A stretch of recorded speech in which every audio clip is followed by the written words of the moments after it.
पेश किया गया है, पास नहीं किया गया है। इसको सिर्फ इंट्रोड्यूस किया गया था इस बिल को। देखिए, ये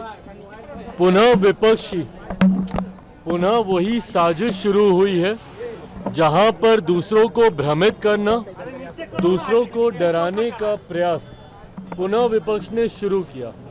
जिस तरीके से लोकसभा के चुनाव में आरक्षण खत्म हो जाएगा, संविधान खत्म हो जाएगा, इस तमाम तरीके की भ्रमित बातें करनी शुरू की, तो वहीं वक्फ बोर्ड में ये जो अमेंडेशन, ये जो उसको अमेंड करने का जो ये बिल आया है, उसको लेकर पुनः इस बात का भ्रम फैलाने का प्रयास किया गया कि ये मुसलमान विरोधी है, मुसलमानों के हक छीनने के लिए इस कानून को लाया जा रहा है। जबकि अगर आप इसको पढ़ेंगे तो ये वक्फ बोर्ड में पारदर्शिता लाने की सोच के साथ इस कानून को लाया जा रहा है। इसमें कई ऐसी बातें हैं जिसका सुझाव जब विपक्ष सत्ता में था उन्हीं के द्वारा दिया गया था, पर उस वक्त क्योंकि ये लोग इसको लागू नहीं कर पाए थे और ये मामला लंबे समय से पेंडिंग था, और कई ऐसे मुस्लिम संगठन भी हैं जो इसकी समय समय पर पैरवी करते रहे हैं, उन्हीं के हक अधिकारों को और मजबूत करने के लिए, ताकि समाज के गरीब मुसलमानों को भी उनका हक अधिकार मिले, इस सोच के साथ ये अमेंडमेंट लाया जा रहा था। पर क्योंकि पुनः इसको भ्रमित करने का प्रयास किया गया था और कहीं किसी के दिमाग में किसी तरीके की कोई शंका ना रहे, इसलिए लोक जनशक्ति पार्टी रामविलास ने भी सरकार के समक्ष, हम लोगों ने ये सुझाव रखा था कि इसको किसी भी कमेटी के समक्ष भेज दिया जाए। अब भले वो स्टैंडिंग कमेटी हो या ज्वाइंट पार्लियामेंट्री कमेटी हो, उसके समक्ष भेज दिया जाए, ताकि जितने स्टेक होल्डर्स हैं, जो भी इसके साथ जुड़े हुए हैं, वो खुलकर वहाँ पर चर्चा कर सकें और ये जो भ्रम फैलाया जा रहा है कि मुसलमान विरोधी है, उस आशंका को दूर किया जा सके। मैं आज धन्यवाद देता हूँ प्रधानमंत्री जी का और हमारी केंद्र की सरकार का कि इसको जहाँ सरकार ने सदन के पटल पर मजबूती से बिल को इंट्रोड्यूस करते हुए अपनी बातों को, सरकार की बातों को प्रमुखता से रखा, तो वहीं विपक्ष के मन में इसको लेकर कोई शंका ना रहे, जेपीसी को भी इसको रिकमेंड करने की बात की गई है। आने वाले दिनों में मुझे लगता है जल्द ही स्पीकर जेपीसी का गठन करेंगे और वहाँ पर खुलकर इसको लेकर चर्चा होगी, बट इसमें महिलाओं का रिप्रेजेंटेशन हो और इस संस्था में पूरी तरीके से पारदर्शिता हो, इस सोच के साथ सरकार इस विधेयक को लेकर आई है। पर अब क्योंकि ये जेपीसी में जा चुका है, वहाँ पे तमाम स्टेक होल्डर्स अपनी बातें रखेंगे और उसके बाद इसको आगे देखा जाएगा। हाँ,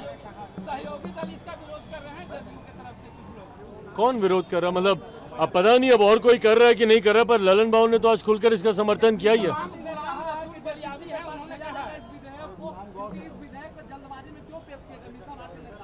अरे भैया, जल्दबाजी में कहा, लंबे समय से इस विधेयक पे काम हो रहा था, बल्कि यूपीए के समय से इस विधेयक पे काम हो रहा था, और जल्दबाजी और अभी क्यों और तब क्यों, ये सवाल तो हमेशा रहता है।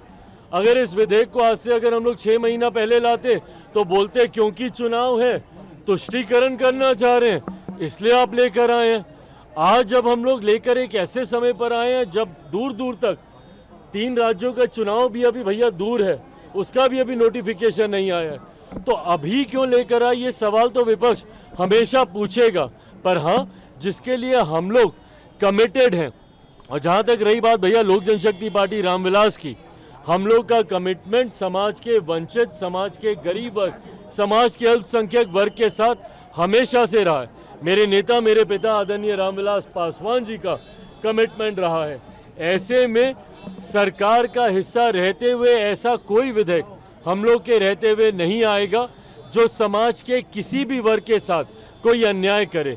पर विपक्ष बार बार भ्रमित करने का कार्य करता है, लोगों को डराने का काम करता है, कभी विधेयक को लाने के समय को लेकर, कभी उसके पीछे के इंटेंशंस, उसकी मंशा को लेकर। ये सोच गलत है विपक्ष की।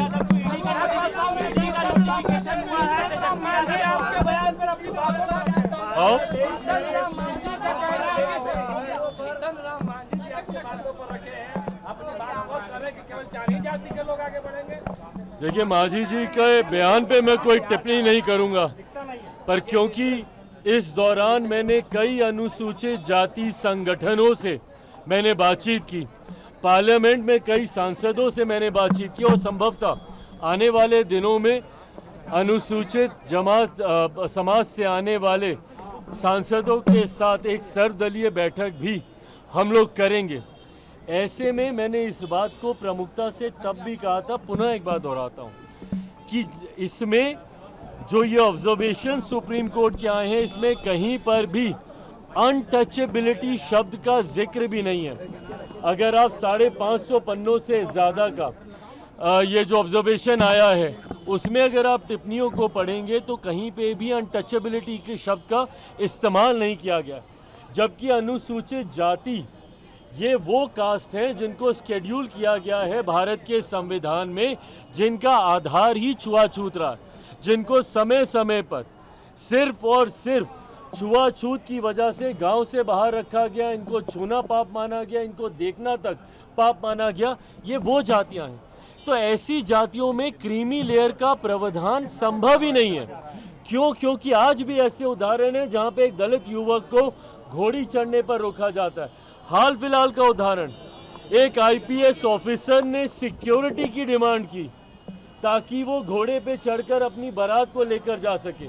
और मैं नाम लेना नहीं चाहूँगा, बट जो लोग इन प्रावधानों का समर्थन कर रहे हैं, ये वही लोग हैं जो जब मंदिर गए थे तो इनके बाहर आने के बाद मंदिर को गंगा जल से धुलवाया गया था। अगर एक पूर्व मुख्यमंत्री, उससे बड़ा कौन भैया, अगर उसके साथ भी आज की तारीख में भी छुआछूत होता है तो इसका आधार, डिस्क्रिमिनेशन का आधार सिर्फ और सिर्फ अनटचेबिलिटी है। इसमें क्रीमी लेयर का कोई प्रावधान संभव नहीं।